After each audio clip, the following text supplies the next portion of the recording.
하나님 말씀 창세기 12장 4절에서 9절 말씀입니다. 구약 성경 13면 창세기 12장 4절에서 9절입니다. 우리 함께 합독하시겠습니다. 이에 아브라함이 여호와의 말씀을 따라 갔고 롯도 그와 함께 갔으며 아브라함이 하란을 떠날 때 75세였더라. 아브라함이 그의 아내 사레와 조카 롯과 하란에서 모은 모든 소유와 얻은 사람들을 이끌고 가나안 땅으로 가려고 떠나서 마침내 가나안 땅에 들어갔더라. 아브라함이 그 땅을 지나 세겜 땅 모래 상수리 나무에 이르니 그때 가나안 사람이 그 땅에 거주하였더라. 여호와께서 아브라함에게 나타나 이르시되 내가 이 땅을 내 자손에게 주리라 하신지라. 자기에게 나타나신 여호와께 그가 그곳에 제단을 쌓고 거기서 베델 동쪽 산으로 옮겨 장막을 치니 서쪽은 베델이요 동쪽은 아이라. 그가 그곳에서 여호와께 제단을 쌓고 여호와의 이름을 부르더니 점점 남방으로 옮겨 갔더라. 아멘. 참 좋으신 주님, 오늘 이 자리에 예배드리게 하신 주님께 감사드립니다. 예수님 더욱 사랑하는 저와 여러분 되기를 진심으로 축원합니다. 현실 세계와 믿음의 세계 사이의 선택이 나의 미래를 결정합니다. 현실 세계는 당장 먹고 마시며 살아가는 내 삶에 부딪히는 모든 세계인 반면 믿음의 세계는 당장 보여지거나 만져질 수 없는 세계입니다. 그래서 현실 세계는 당장 보여지는 현금, 돈 말입니다. 여기 현금이라면 믿음의 세계는 약속음과 같은 것이라 생각하면 되죠. 현금은 당장 손에 만지기 때문에 굉장히 기쁘고 즐겁지만 약속음은 앞으로 줄 것을 기대하기 때문에 당장은 기쁨이 있지는 않아요. 믿음을 선택하는 것은 선택하려면 한 가지 분명한 확신이 있어야 되지요. 바로 하나님이 살아계신다라는 것, 하나님이 전능하신 분이라는 것, 하나님이 이 모든 것을 친히 주관하신다고 하는 그 믿음, 그리고 그 하나님의 말씀은 반드시 성취된다고 하는 기준입니다. 그 인생의 기준, 하나님의 말씀은 반드시 이루어진다라고 하는 분명한 믿음이 있을 때 우리는 현실 세계의 당장의 유익보다는 믿음 세계에 앞으로 주실 더 큰 은혜를 선택하게 되는 거죠. 그래서 인생은 오늘 나의 선택이 내일의 미래를 만드는데 사람마다 각자 선택하는 기준과 그 내용이 다르죠. 성도는 어떤 삶을 사는 사람입니까? 믿음을 선택하는, 믿음의 세계를 선택함으로 내일을 바라보는 삶을 살아갈 때, 그러니까 약속하신 말씀을 우리가 붙들고 그 말씀에 따라 예수님 기뻐하는 곳의 삶과 시간과 물질과 내 모든 것을 드릴 때 그 말씀은 내 삶의 실제가 되고 나타나게 될 줄로 믿습니다. 다시 한번 말씀드릴게요. 내 삶에 예수님 기뻐하는 것에 내 삶의 시간, 물질 모든 것을 드릴 때 그 말씀이 내 삶의 실제가 되어 만져지고 느껴지는 능력을 경험하게 될 줄로 믿습니다. 그래서 현실의 문제 앞에 먼저 말씀을 붙들고 말씀을 선택하고 말씀에 순종할 때 하나님의 나타나심과 능력, 그것을 하나님의 말씀이 실제하는 것을 우리는 반드시 목격하게 될 줄로 믿습니다.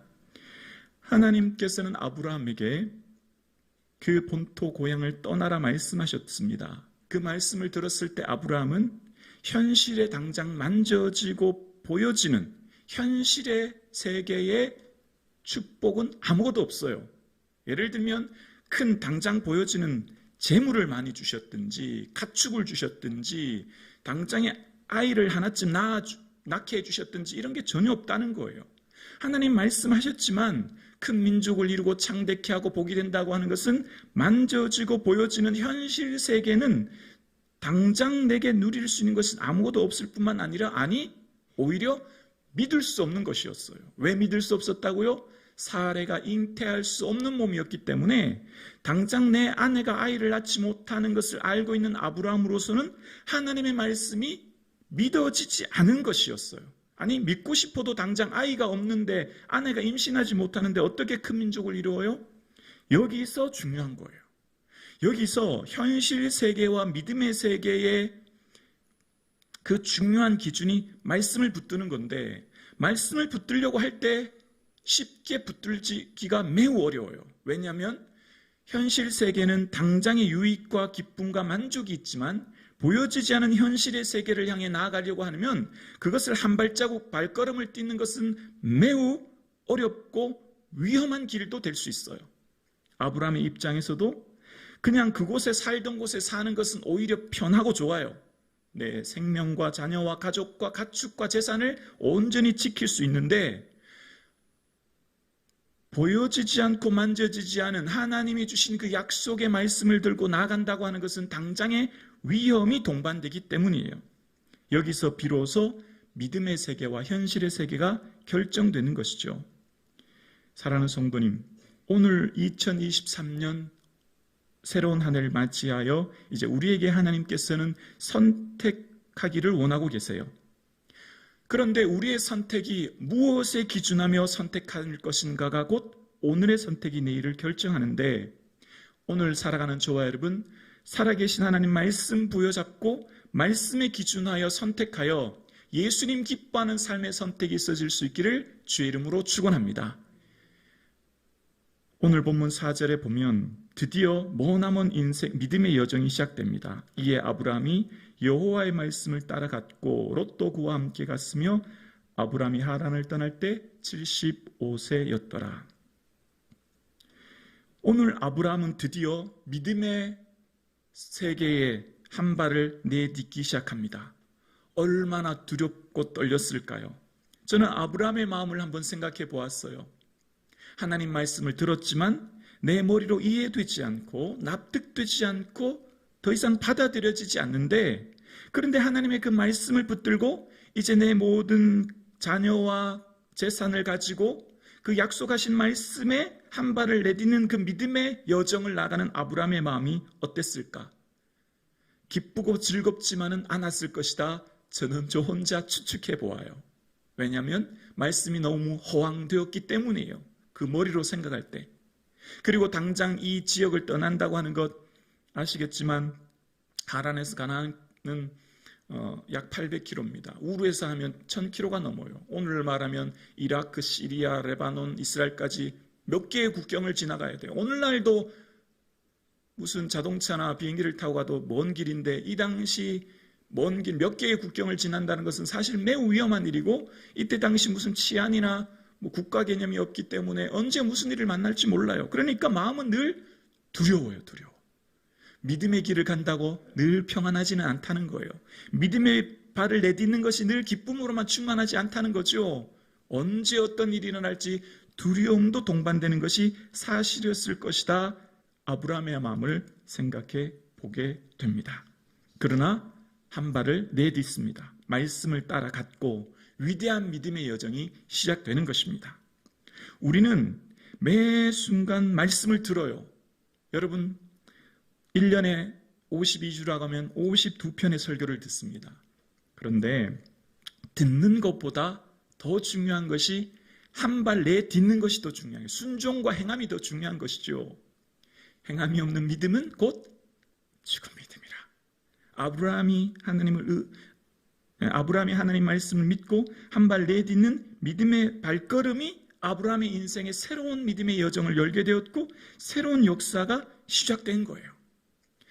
말씀에 감동받고 은혜 받는데 그치면 안 돼요. 아, 그렇구나라고 머리로 아는 지식에만 그치는 것이 아니라 믿음의 세계는 어떻게 열릴까요? 내가 한 발 내디딜 때, 내가 한 발 순종할 때, 내가 그 말씀의 믿음의 결정으로 나가는 따라갈 때 드디어 믿음의 여정이, 새로운 믿음의 세계가 열리게 될 줄로 믿습니다. 여러분의 삶 가운데 말씀을 들을 때 마음에 감동을 주시는 게 있고, 여러분의 말씀을 읽을 때 마음에 은혜를 주시는 게 있고, 여러분 말씀을 들을 때 내 마음에 북받치는 감동을 주실 때는 반드시 성령께서 내 삶에 이런 걸 해야 되겠구나라고 하는 감동을 주시는 게 있어요. 그때 그 믿음의 첫 발을 내디딜 때 하나님은 말씀이 실제가 되게 하시고 하나님이 살아계심이 내 삶에 경험되어지는 능력을 저와 여러분의 삶 가운데 목격하게 될 줄로 믿습니다. 그 산 증인이 저와 여러분이 될 줄로 믿습니다. 그래서 말씀을 듣는 것으로만 그치는 사람과 듣고 내 삶에 순종하며 실천하며 나아가기 위해 애쓰는 사람과는 삶의 질적 차이가 나는 거예요. 오늘 아브라함이 하란을 떠날 때 75세였대요. 물론 오늘날 나이로서의 생물학적 75세와는 조금 달라요. 왜냐하면 아브라함이 175세에 별세했고 100세 아들을 낳았기 때문에 아직 많이 젊은 나이긴 하지만 이 75세라고 하는 나이는 익숙한 것, 내가 생각할 때 내 가치관, 내가 중요하다고 생각했던 것, 내 생명과 재산을 담보할 수 있다고 생각하는 것, 그 75년 동안 내 털을 닦고 살았으니 얼마나 이것이 안전하다고, 또 주변에 많은 친지와 사람들이 있으니 내 생명과 가축을 지킬 수 있잖아요. 그러니까 내 생각을 내려놓고 말씀을 따라가는 거죠. 새 부대가 되는 거예요. 그러니까 내가 75세 5년 동안 머물러 있던 이 익숙한 곳, 내 중요한 가치관, 내 중요한 모든 것에서 떠나는 거예요. 이것이 이제 매우 어려운 거예요. 우리가 우리의 삶 가운데 내가 늘 알던 곳, 익숙한 곳, 내가 중요하다고 생각했던 가치관, 내 중요했던 재물관, 시간관, 중요한 모든 것들보다 말씀이 더 우선하다고 생각하고 떠나기 시작하는 것은 매우 어려운 일이지요. 그런데 그것을 떠날 때 비로소 믿음의 새로운 세계가 열리게 될 줄로 믿습니다. 그래서 아브라함이 지금 떠날 때 그 나이가 몇 살이든 자녀가 어떻든 재물이 어떻든 아무것도 핑계하지 않고 떠나는 거예요. 아브라함에게 핑계거리는 없는 거죠. 핑계하지 않고 떠나는 거예요. 믿음은 핑계하지 않고 말씀에 한 발을 내딛는 것이죠. 그리고 그 믿음의 여정이 쉽지만은 않았습니다. 왜냐하면 하란에서 이스라엘까지 많은 800km면 오늘날 또 서울 부산 2번 왕복인데 이때 당시 교통수단은 도보나 혹은 낙타를 타고 가는 것이죠. 그러면 최소 몇 개월은 걸렸을 거예요. 가는 기간 동안 아이들 또 재산을 이끌고 가는 그런 매우 힘든 길이었을 것입니다. 왜냐하면 이곳은 광야 사막지대이기 때문이에요. 그 길을 가는 동안 아브라함이 얼마나 지치고 힘들었겠습니까? 그리고 순종하여 가죠. 그리고 5절에 이렇게 이야기합니다. 아브라함이 그 아내 사레와 조카 롯과 하란에서 모은 모든 소유와 얻은 사람들을 이끌고 가나안 땅으로 가려고 떠나서 마침내 가나안 땅에 들어갔더라. 떠나서 들어갔더라 사이에 뭐가 있죠? 마침내. 얼마나 힘들었으면 단 한 줄로 요약했지만 사실은 수개월이 걸렸고 그 사이에 무슨 일이 어떻게 얼마나 많은지는 함축하는 한 단어로 그냥 떠나서 마침내 갔다 이걸로 끝내지만 아브라함이 아마 말하자고 하면 할 얘기가 굉장히 많았을 거예요. 그 먼 길을 순종으로 가는 길은 무척이나 고단했고 험난한 여정은 고독했고 외로웠고 어려운 길이었고 또한 강도의 위험들과 생명을 위협하는 수많은 자연에 덮칠 재해들 때문에 위험함도 있었겠지만 또 조카들이나 자녀들을 하인들이 얼마나 불평했을까 생각하면 그 길은 쉽지 않은 길이었어요. 그러면 여기서 한번 생각해 볼게요. 말씀에 순종하여 그 먼 길을 험난한 여정을 드디어 걷고 또 걸어서 몇 달 만에 도착했어요. 그러면 도착하자마자 도착한 곳은 오아시스가 나고 야자 열매가 있고 축 아브라함 입성이라는 현수막이 걸려있고 모든 것이 적과 꿀이 흐르고 모든 것이 완벽하게 이루어진 곳이라 생각하고 도착한 그곳에 무엇이 기다리고 있을까요? 6절입니다. 6절이요. 아브라함이 그 땅을 지나 세겜 땅 모래 상수리 나무에 이르니 그때에 가나안 사람이 그 땅에 거주하였더라. 아멘. 아니 땅이 텅 비어 있어야 되잖아요.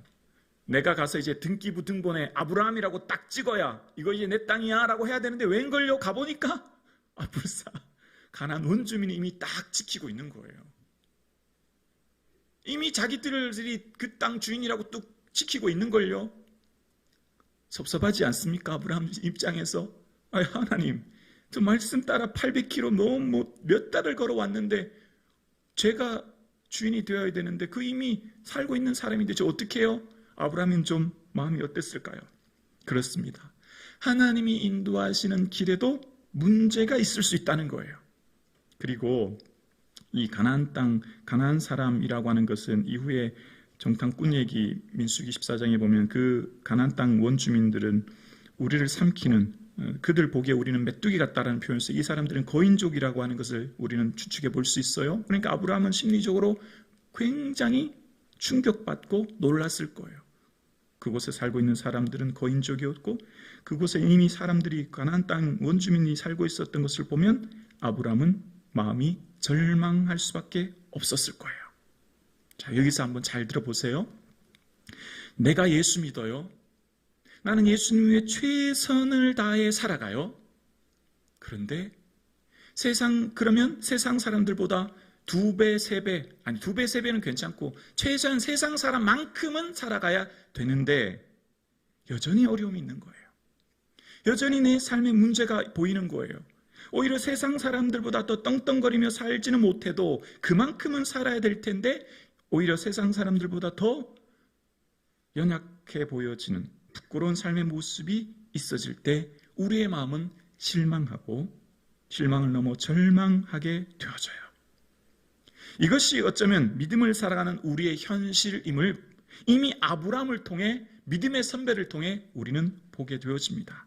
자, 그때 다시 한번 오늘 6절을 주목할게요. 아브라함이 6절이요. 아브라함이 그 땅을 지나 세겜 땅 모래 상수리 나무에 이르니라고 이야기합니다. 어디 도착했죠? 세겜 땅. 세겜이라고 하는 것은 어깨라는 뜻이요. 어깨. 근데 이것은 이 어깨는 힘, 능력을 상징하는 것이고 모래라는 것은 모래 상수리 나무 모래는 가르침을 의미하는 거예요. 가르침, 교훈이라는 뜻이죠. 그러니까 하나님의 능력 아래 하나님의 가르침대로 살아가는 곳이 바로 가나안 땅인 거예요. 다시요. 세겜이라고 하는 것은 하나님의 능력을 상징하고 모래는 하나님의 가르침을 상징하죠. 가나안 땅은 칼과 창으로, 즉 내 힘으로 획득하여 얻는 땅이 아니라 하나님의 능력 아래 순종하며 그 말씀의 가르침 따라 살아갈 때 가나안 땅을 얻게 되고 그 가나안 땅에서의 삶을 살아가게 된다라고 하는 것을 말씀하고 계시는 거예요. 아브라함이 무기나 군사와 그 능력이 있는 것이 아니라 말씀 따라 왔고 말씀 따라 온 이곳은 비록 문제를 만났지만 여전히 두려워하지 않고 하나님의 전능하심 아래 겸손히 말씀의 가르침 속에 살아갈 때 하나님은 그 가나안 땅에서의 삶을 허락해 주시고 하나님 그 모든 것을 채워주시는 것을 아브라함은 목격하는 것입니다. 오늘날 우리의 가나안 땅은 어디예요? 이곳입니다. 현실 세계에 어려움이 있어요. 가나안 땅 사람들이 살아가요. 거인족이에요. 문제를 만났습니다. 그런데 이 현실을 살아가는 우리는 우리의 힘과 능력으로 이 세상을 얻고 나아갈 수 없어요. 그러나 우리는 하나님의 전능하심 아래 순종하여 그 말씀의 가르침 따라 한 발자국 한 발자국 나아갈 때 하나님은 우리에게 이 현실의 세계를 이기 힘을 주시고 이 땅을 차지할 능력을 주시고 하나님이 이루는 것을 우리는 친히 목격하게 될 줄로 믿습니다. 어느 누구도 내 힘으로 인생을 살아갈 수 있는 사람은 아무도 없습니다. 오직 전능하신 하나님만 의지할 때 그리고 그 전능하신 하나님께서 내게 주신 말씀을 부여잡고 말씀 따라 오늘도 한 발자국 내디디며 나가며 순종하는 삶이 내 삶을 평안케 해주시고 내 삶에 은혜를 주셔서 오늘도 살 수 있는 힘을 주실 줄로 믿습니다. 사랑하는 성도님, 낙심하지 마세요. 새해가 되었는데 왜 아직도 내 삶에 이런 문제가 있지? 새해가 되었는데 몇 년 동안 기도하고 원했는데 왜 아직까지 응답이 없지? 하나님 말씀에 순종하여 그토록 내 삶을 전적인 삶을 들여 말씀을 따라 여기까지 왔는데 왜 아직도 가나안 사람들이 살고 있지? 낙심하지 마시고 아브라함이 그랬던 것처럼 우리도 오늘 살아가는 현실이 녹록지 않고 내 생각대로 되지 않아도 세겜 하나님의 능력 아래, 모래 하나님의 가르침 따라 오늘도 살아가면 내 힘이 아니라 하나님의 능력과 은혜로 오늘을 살 수 있게 해 주실 줄로 믿습니다. 살아계신 하나님, 오늘 이곳에 나와 함께 하십니다. 그 주님이 오늘도 우리를 친히 안고 품고 인도하고 계신 줄로 믿습니다. 기도드리겠습니다.